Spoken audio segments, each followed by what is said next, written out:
Most container gardens require constant upkeep, and mine is no different. Some crops, such as my corn, apples, cayenne, and passion fruit, grew beautifully. Others, not so much. Through every wilted plant and pest outbreak, I've learned something new about how to take better care of this high-maintenance but fruitful garden. I've recently decided to read the Bible in sequential order for the first time, from Genesis to Revelation, just to extract even more from the grand story of God's plan. Every time I step foot into my garden, I'm reminded of this excerpt from my study Bible. It's a very encouraging piece of insight, so even if you're not religious, you'll still get something valuable from it. Enjoy this commentary on the story of Genesis. Adam and Eve lived on mission. They were to do more than simply care for the world. They were to harness the latent potential built into God's very good created design in order to magnify the order, beauty, and capabilities inherent in all things made by God. Sin changed all that God created, but it did not obliterate this mandate.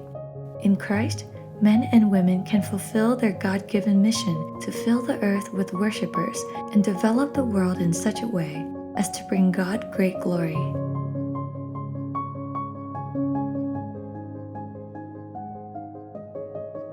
I find this passage interesting because it makes me rethink the story of Adam and Eve.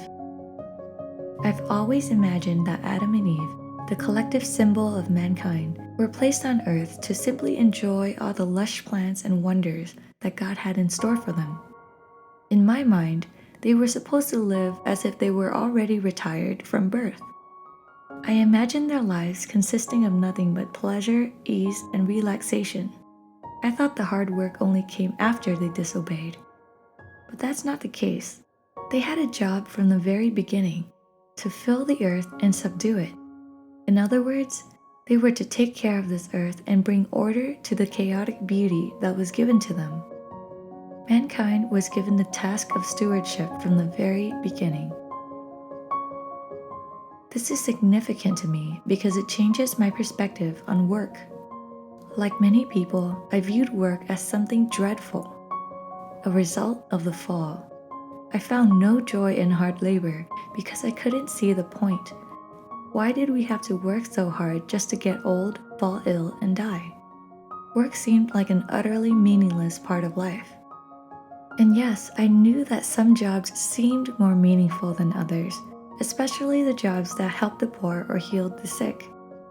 There's no doubt that those jobs appealed to me, but what about other jobs? How can an office worker, for example, embrace their 9-to-5 job even though it doesn't directly help those in need? How can anyone extract at least some level of satisfaction from their everyday jobs if it doesn't change the world, make a bunch of money, or isn't even noteworthy according to society? I struggled with this for a long time, but the answer is in stewardship. If you want to experience what work was supposed to be like for Adam and Eve, start with the why. It's not all about what you do, but why you're doing it. Think of your workplace as a garden. It might start off looking chaotic with rocky soil, thorny weeds, and unfruitful trees, but that land is yours to cultivate. The potential is there, and your job is to take what's been given to you and make it even better. Magnify the order, beauty, and capabilities. Your stewardship will not go unnoticed, and over time, it will produce a place of good soil again. The trees will be fruitful, and the plants will produce crop. No matter what your job is, teacher or custodian, doctor or receptionist, these untamed gardens have been given to you to cultivate, and your stewardship will determine the outcome of your harvest.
If you enjoyed this video, check out my guided meditation series called The Abundant Life. If you struggle with anxiety, restlessness, or just want to take the next step in your faith and personal growth, I highly recommend signing up. At the beginning of every week, you'll receive a 15-minute video that dives deeper than the ones I post here on YouTube. They'll have all the creative visuals that are characteristic of my channel. You can sign up at girlandtheword.com/theabundantlife. I'm so excited to go on this journey with you.